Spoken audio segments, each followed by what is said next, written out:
Coming up, Michigan moves quickly to replace Jim Harbaugh. It was rivalry week on the hardwood. Water polo opens its home schedule, and hockey continues to blister the back of the net. There's much to cover on Wolverine Sports Magazine, and it's on the way next.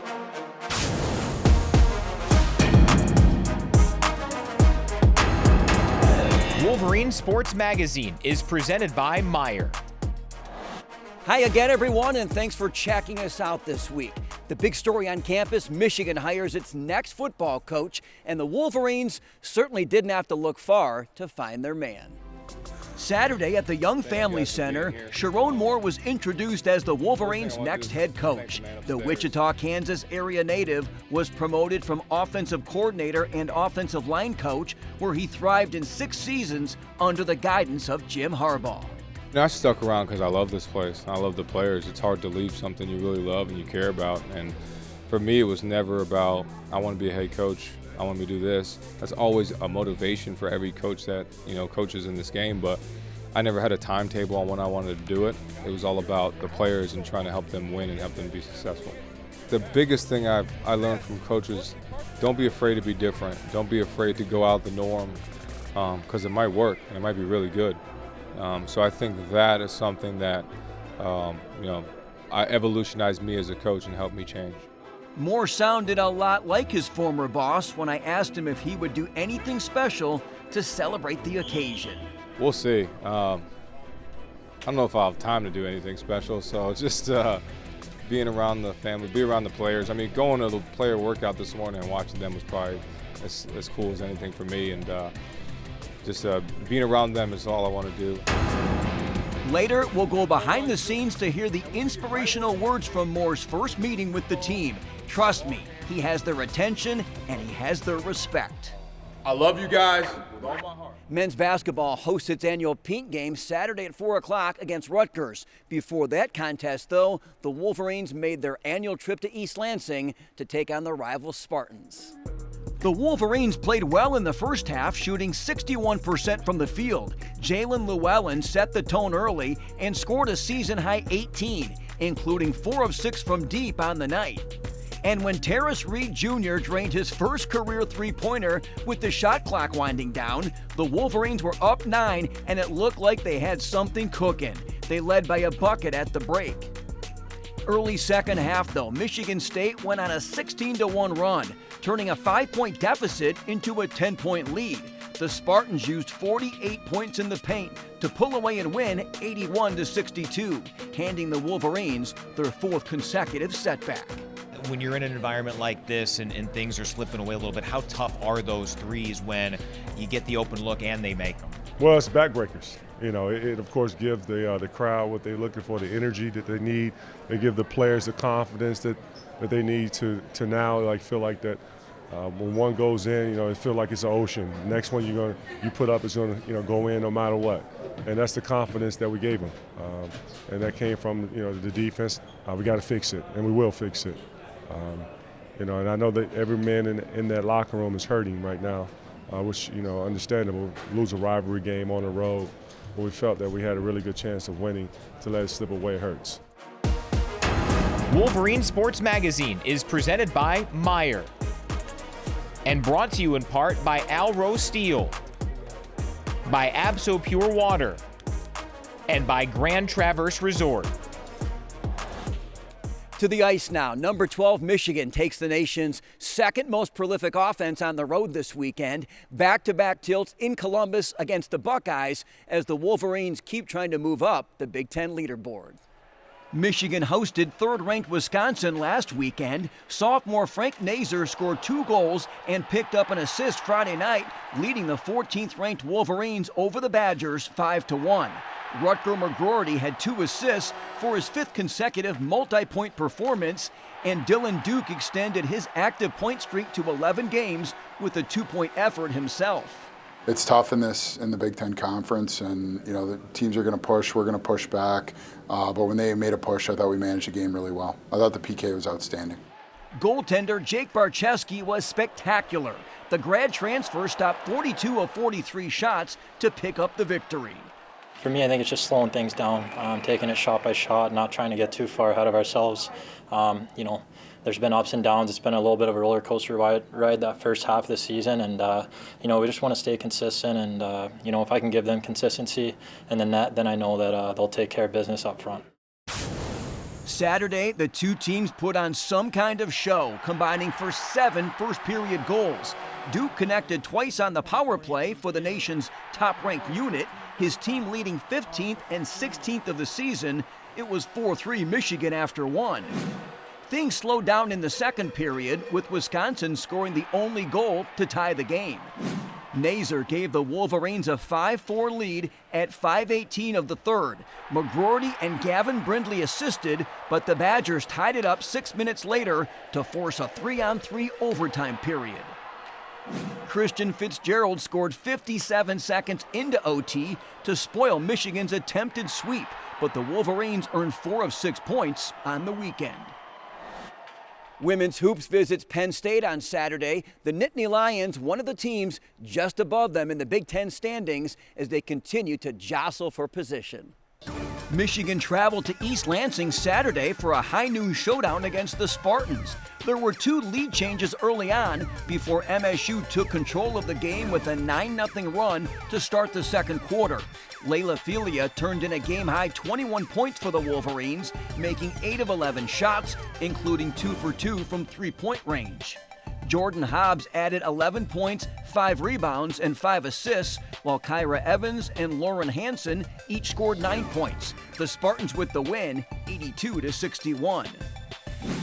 The Wolverines returned to Chrysler Center Wednesday night to take on Illinois.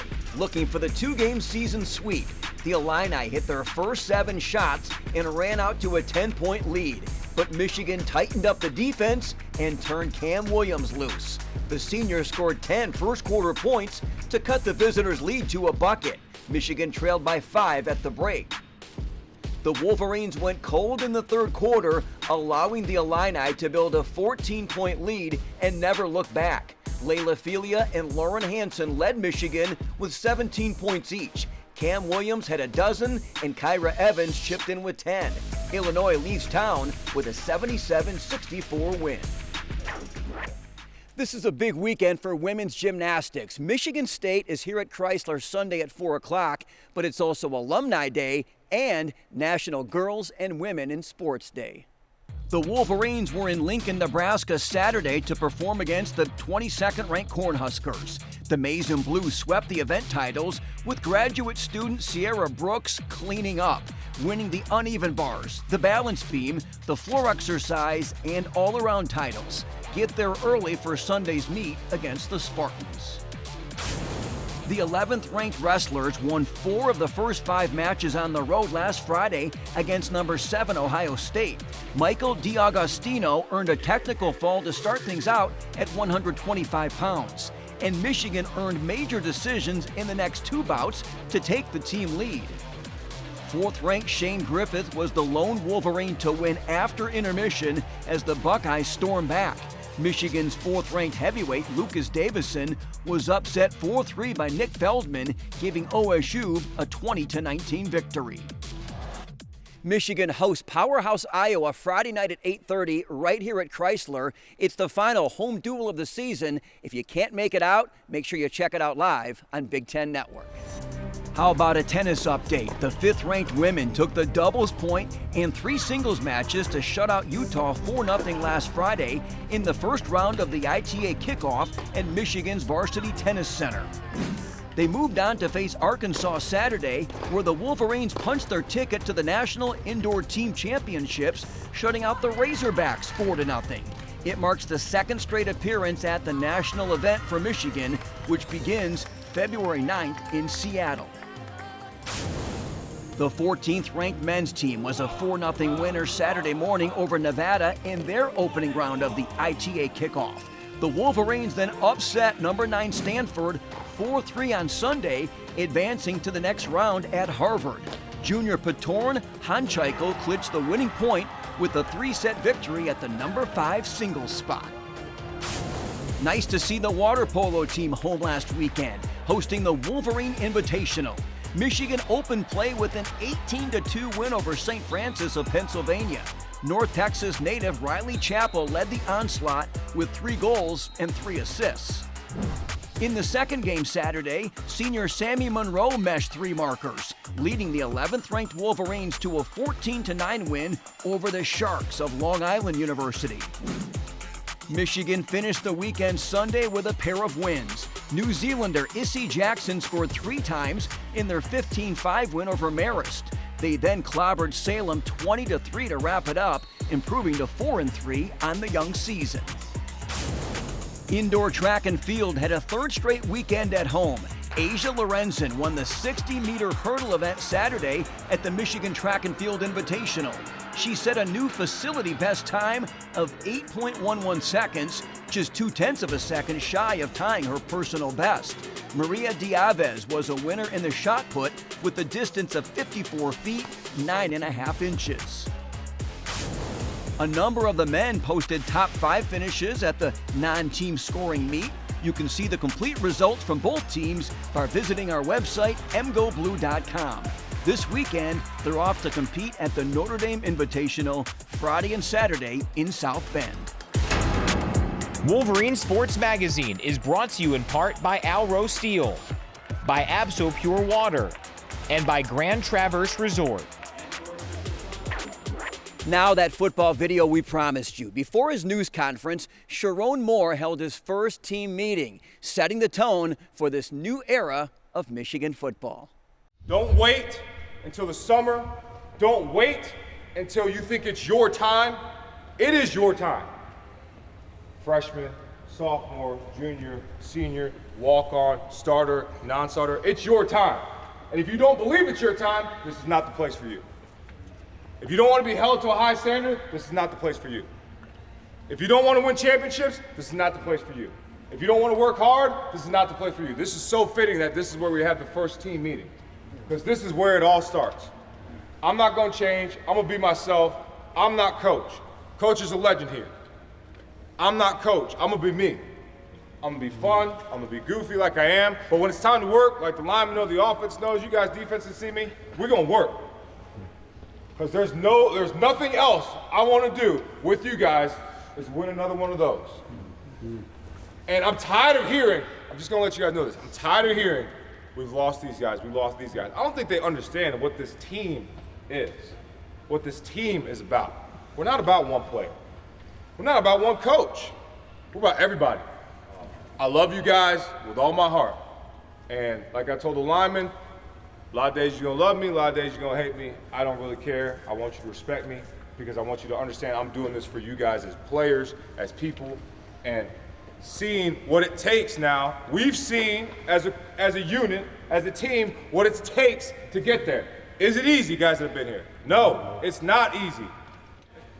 Do it. Think about that confetti running down. Think about the happiness, the joy, putting on the t-shirts, putting on the hats, of what it took to get where we need to. So again, I'm proud, I'm excited. You got all this media stuff. You know what, really, I want you guys as much around all that stuff today as I do, because really it's not about me, it's about you guys. You guys run the program. You guys are the reason where we're at. So continue to do the things that you guys do so we can continue to be successful. Everybody good? Yes, sir. All right, love you guys. Have a great rest of the day. Heard you got anything else? That's it, Coach. All right, bring them up. Hell yeah. Let's ride. Blue on 3, blue on me. 1, 2, 3. Oh. Listening to Coach Moore sure makes you hungry for the season opener, August 31st against Fresno State. Thanks once again for watching this week. We'll see you next time right here on Wolverine Sports Magazine.